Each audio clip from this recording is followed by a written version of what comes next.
गोवर्धन भगवान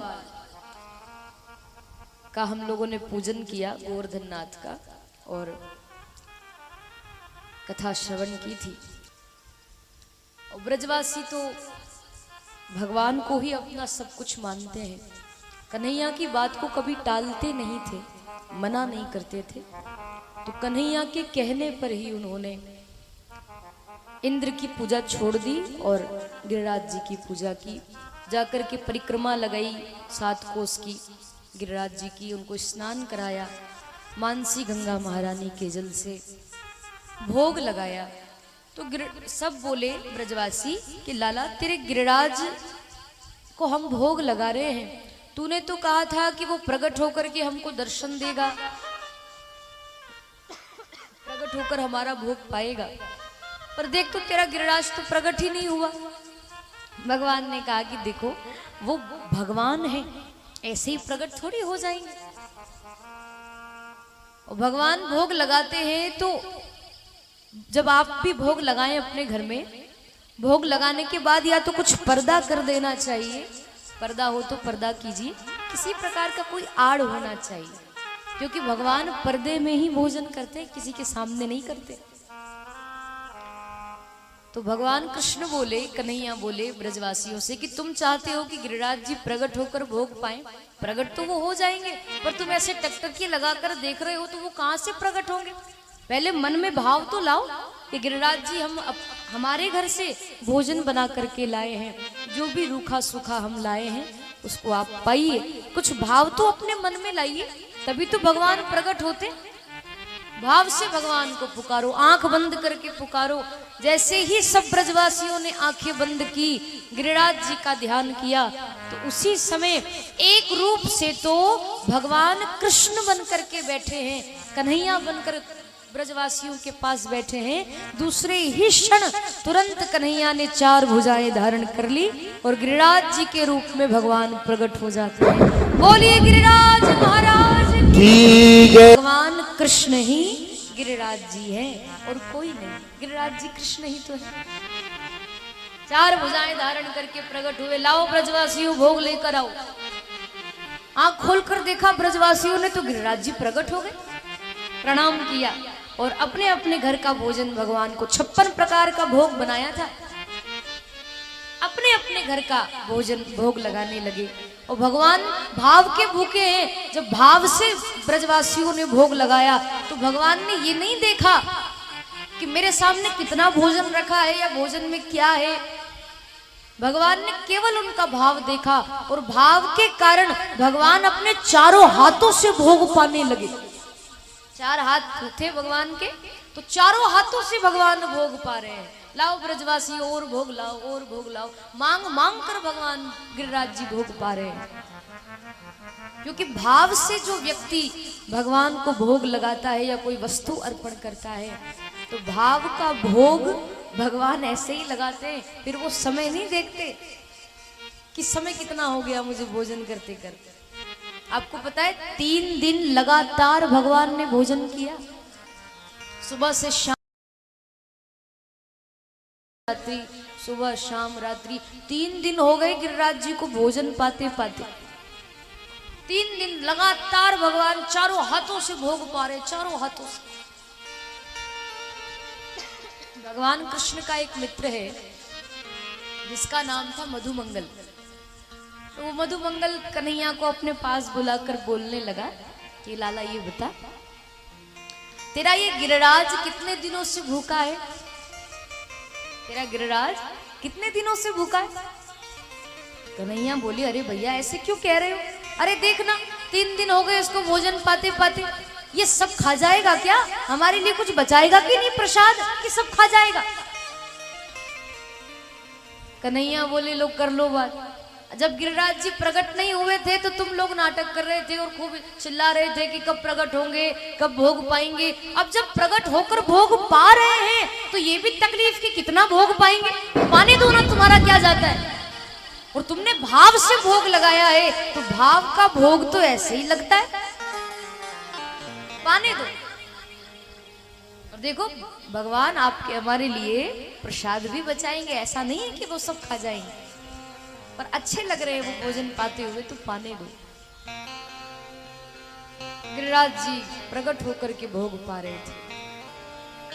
जय जयकार होने लगी, गोवर्धन नाथ भगवान की जय, गिरिराज धरण, खूब जय जयकार होने लगी। जब जोर जोर से जय जयकार होने लगी तो इंद्र के सैनिकों ने वो जय जयकार सुनी, इंद्र ने वो जय जयकार सुनी।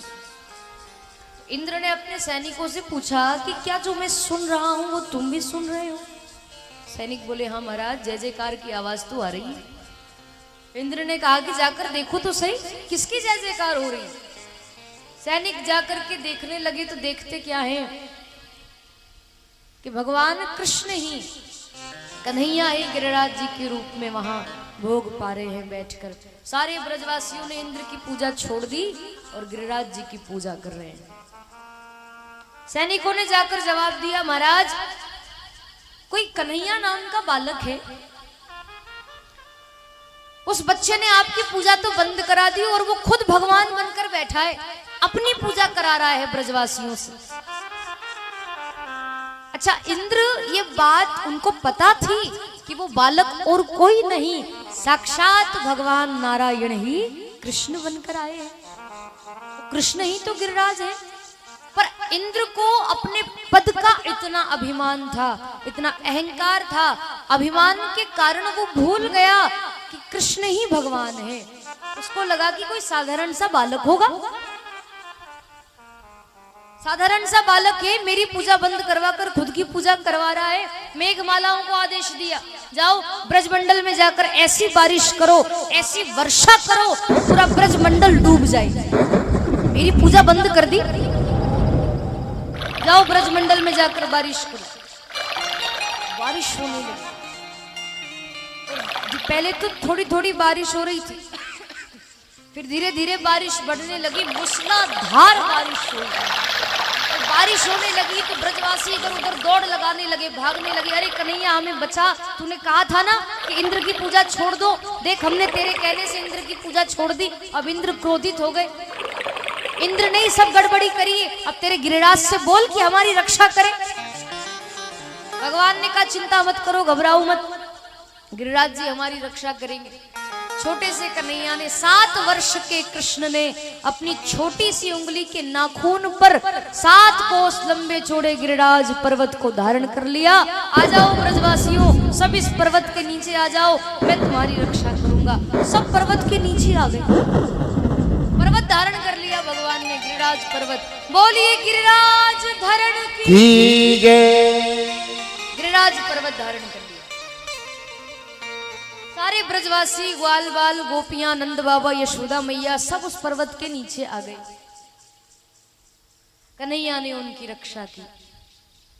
7 दिन और 7 रात्रि तक भगवान ने उस पर्वत को धारण करके रखा था। 7 दिन और 7 रात्रि, और ना कुछ खाया ना कुछ पिया, ना भगवान ने आराम किया, जल भी नहीं पिया कन्हैया ने। इतनी बारिश हुई, मूसलाधार बारिश हुई। नंद बाबा ने अपने जीवन में आज तक इतनी भयंकर बारिश नहीं देखी जितनी अब देखी है। पहली बार इतना भयंकर तूफान आया था, बारिश आई थी। भगवान ने पर्वत धारण किया और ब्रजवासियों को पर्वत के नीचे बुला लिया। भगवान के शेषनाग जो हैं बलराम जी, बलराम जी अपने असली रूप में आए। शेषनाग जी ने बांध बनाया तो जो पानी ब्रज में गिरा वो ब्रज मंडल में ही रहा, ब्रज से बाहर नहीं गया। ऐसा बांध बना लिया। भगवान के सुदर्शन चक्र एक स्थान पर बैठकर ऐसे जोर जोर से घूमने लगे, जितना पानी गिरा वो सब सुदर्शन चक्र ने सुखा दिया। इतना सा भी नुकसान ब्रज के भक्तों को नहीं हुआ, नुकसान नहीं हुआ। अगस्त मुनि एक स्थान पर बैठ करके जल पी रहे थे, जितना पानी गिर रहा था वो सब। ऐसे भगवान ने अपने भक्तों की रक्षा की। जब 7 दिन 7 रात्रि हो गए तब ब्रजवासियों को दया आई। भगवान की तरफ देखकर बोले, देख लाला, तुझे इतने दिन हो गए हैं पर्वत को धारण किए हुए, ना तूने कुछ खाया, ना तूने कुछ पिया, ना तूने विश्राम किया। एक काम कर, थोड़ी देर आराम कर ले, हमने अपनी अपनी छड़ी लगा रखी है, हम इस पर्वत को संभाल लेंगे, तू आराम कर ले। तो कन्हैया ने कहा कि मैं आराम नहीं करूंगा, क्योंकि अगर मैंने आराम किया तो ये पर्वत नीचे आ जाएगा और आपकी छड़ियों में वो ताकत नहीं है जो इस पर्वत को संभाल सके। ब्रजवासी बोले कैसी बात कर रहा है लाला, हमारी मोटी मोटी छड़ियों में ताकत नहीं है, तो तेरी छोटी सी उंगली में वो ताकत कहां से आ गई जो तूने पर्वत धारण कर लिया। कन्हैया बोले कि देखो आपकी छड़ी में वो ताकत नहीं है जो इस पर्वत को धारण कर सके, वो तो बस मैं ही धारण कर सकता हूं, मेरी उंगली में ही वो शक्ति है जो इस पर्वत को धारण कर सकती है, आप नहीं कर सकते। जल्दबाजी में कि मैं तो भगवान हूं। और जैसे ही ये बात कन्हैया के मुंह से निकली कि मैं भगवान हूं, बस ब्रजवासियों ने वो बात पकड़ ली। ब्रजवासी बोले कौन है तू, जरा एक बार और बताना। तो कन्हैया ने कहा कि मैं तो भगवान हूं। ब्रजवासी बोले कि तू भगवान है, अरे भैया मुंह धोना तो आता नहीं, मुंह धोना तो आता नहीं और भगवान बनता है। तूने ऐसा क्या काम किया जो तू हमारे सामने भगवान बनता है। कन्हैया बोले कि देखो मैंने पूतना मारी, मैंने शक्तासुर मारा, मैंने अघासुर मारा, बकासुर मारा, धेनुकासुर मारा, मैंने तृणावर्तु मारा, मैंने बड़े बड़े राक्षसों को मारा, मैं भगवान हूं। और मात्र में 7 दिन का था तब मैंने पूतना को मारा। तेरे बड़े बड़े राक्षसों को मारना कोई साधारण बात है क्या, मैं भगवान हूं। ब्रजवासी बोले चल चल चुप हो जा, चुप हो जा, मारी तेने पूतना। अरे भैया तूने अकेले ने पूतना थोड़ी मारी, उस मरी मराई पूतना में 10 लाठी हमने भी तो लगाई। तूने अकेले ने पूतना थोड़ी मारी, मरी मराई पूतना में 10 लाठी हमने भी तो लगाई। हम तो तेरा भला सोच रहे हैं कि चलो छोटा सा लाला है, थक गया होगा, आराम कर लेगा तो उसको थोड़ा अच्छा लगेगा, तू तो हमारे सामने भगवान बनता है। चल हटा तेरी उंगली, हमने अपनी अपनी उंगली अपनी अपनी छड़ी लगा दी है, हम इस पर्वत को संभालेंगे। भगवान बोले कि देखो मैंने कहा ना कि आप लोग इस पर्वत को धारण नहीं कर पाओगे, नहीं संभाल पाओगे। पर ब्रजवासी कहाँ मानने वाले थे। भगवान ने सोचा कि ये ब्रजवासी मेरे हैं, मुझे पता है इनका स्वभाव, एक बात की रट पकड़ लेते हैं तो फिर छोड़ते नहीं। जब तक उंगली नहीं हटाऊंगा तब तक ये मानने वाले नहीं हैं कि मैं कौन हूं। तब भगवान ने उंगली पूरी तरीके से हटाई नहीं, केवल थोड़ी सी उंगली ढीली करी। हजारों छड़ियां लग गई ब्रजवासियों की। लाला तू हटा ले उंगली, हमने अपनी अपनी छड़ी लगा दी। छड़ी लगाई, डंडे लगाए, इतनी मोटी मोटी लाठियां लगा दी। और जैसे ही कन्हैया ने थोड़ी सी उंगली ढीली करी कि पर्वत नीचे आने लगा। हजारों लाखों लाठियां, छड़ियां सब टूट गई और एक साथ टूटी। एक साथ सभी छड़ियां टूट गई, चट चट चट करके जब छड़ियां टूटी और पर्वत नीचे आने लगा। और जैसे ही पर्वत नीचे आने लगा तब ब्रजवासी चिल्लाए, अरे कन्हैया संभाल, अरे लाला देख, अरे कन्हैया संभाल, अरे लाला देख। भगवान ने फिर पर्वत धारण कर लिया। ब्रजवासी बोले क्यों रे लाला, हमारी इतनी मोटी मोटी लाठियां टूट गई, इतनी मोटी मोटी लाठियां इस पर्वत को नहीं संभाल पाई, तो तेरी उंगली में वो शक्ति कहां से आई जो तूने इतने बड़े बड़े पर्वत को धारण कर लिया। लाठियां छड़ियां तो इतनी मोटी मोटी थी, कन्हैया की उंगली तो बहुत पतली और छोटी सी थी, तो तेरी उंगली में वो शक्ति कहां से आई। आज तुझे बताना ही पड़ेगा कि तू आखिर है कौन। कन्हैया ने अपना माथा पीटा। भगवान बोले कि लोग कर लो बात, इनसे कह रहा हूं तो बार बार पूछेंगे, जिद पकड़ लेंगे कि बता तू कौन है, बता तू कौन है। तब भगवान कृष्ण बोले कि आप जानना चाहते हो कि मैंने पर्वत को धारण कैसे किया, मेरे पास शक्ति कहां से आई। ब्रजवासी बोले बताओ। तब कन्हैया बोले कछु माखन को बल बढ़ियो, कछु गोपन करी सहाय। श्री राधे जू की कृपा सो, मैंने गिरवर लियो उठा। कछु माखन को बल बढ़ियो, कछु गोपन करी सहाय। भगवान बोले कि मैंने जो आप सबके घर आकर के माखन चुरा कर खाया, वो माखन खाने से मेरे अंदर शक्ति आ गई, माखन से मुझे बल मिल गया। और कछु गोपन करी सहाय, कुछ आप लोगों ने मेरी सहायता करी। तो ब्रजवासी बोले कि भाई हमने क्या सहायता करी, हमने तो कुछ नहीं किया, जो कुछ किया वो तो तूने किया, हम तो बस तुझे देख रहे हैं। भगवान बोले बस यही तो, जब से मैंने पर्वत को धारण करके रखा है तब से आप सभी ब्रजवासी मुझे टकटकी लगा करके देख रहे हैं, और आप लगातार मुझे देख रहे हैं। आपने अपनी पलक नहीं झपकाई, टकटकी लगाकर आप लगातार मुझे अनवरत देख रहे हैं। आप जब मुझे देख रहे थे तो आपके शरीर की सारी शक्ति मेरी इस छोटी सी उंगली में आ गई और मैंने पर्वत धारण कर लिया।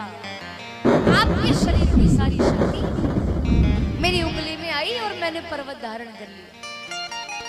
ब्रजवासी बोले अच्छा तो ये बात है, तभी तो हम कहे कन्हैया कि आजकल हमारी शक्ति कहाँ चली गई, हम बड़े हल्के हल्के से दुबले पतले से हो गए, हमारी शक्ति कहाँ गई हमें वही पता नहीं चल रहा था। अच्छा तूने शक्ति चुरा ली हमारी। भगवान बोले हाँ हाँ ये सब आपकी कृपा से हुआ है। कछु माखन को बल बढ़ियो, कछु गोपन करी सहाय, और श्री राधे जू की कृपा से मैंने गिरवर लियो उठाए। राधा रानी जी की कृपा से मैंने पर्वत को धारण किया। देखो दूसरों को आदर सम्मान देना तो कोई भगवान से सीखे। ब्रजवासियों को आदर सम्मान इतना देते थे कन्हैया, इतना देते थे।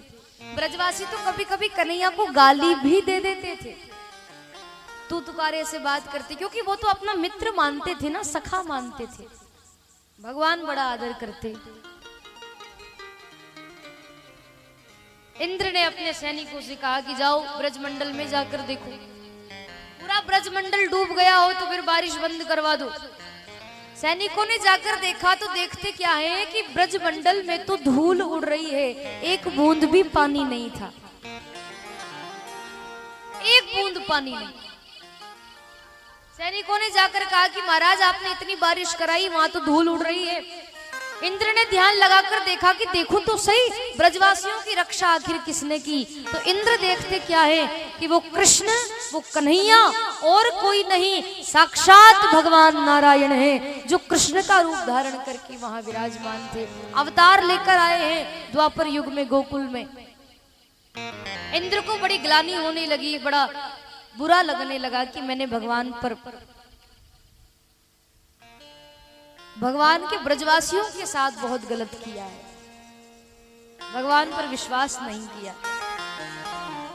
तब इंद्र आए और इंद्र ने भगवान से क्षमा मांगी, भगवान ने उनको क्षमा कर दिया और इंद्र से कहा कि तुमने मेरे ब्रजवासियों को बहुत कष्ट पहुंचाया है, तुम क्षमा करने योग्य तो नहीं हो, पर फिर भी जाओ मैं तुम्हें क्षमा करता हूं, आइंदा ऐसी गलती मत करना। इंद्र भगवान को प्रणाम करके वहां से चले जाते हैं। गिरिराज जी को, जहां गिरिराज जी पहले स्थापित किए गए थे, वहीं पर उनको वापस स्थापित किया गया और गिरिराज जी का पूजन किया गया और सारे ब्रजवासी भगवान कृष्ण के साथ अपने अपने महल में आए। उसके बाद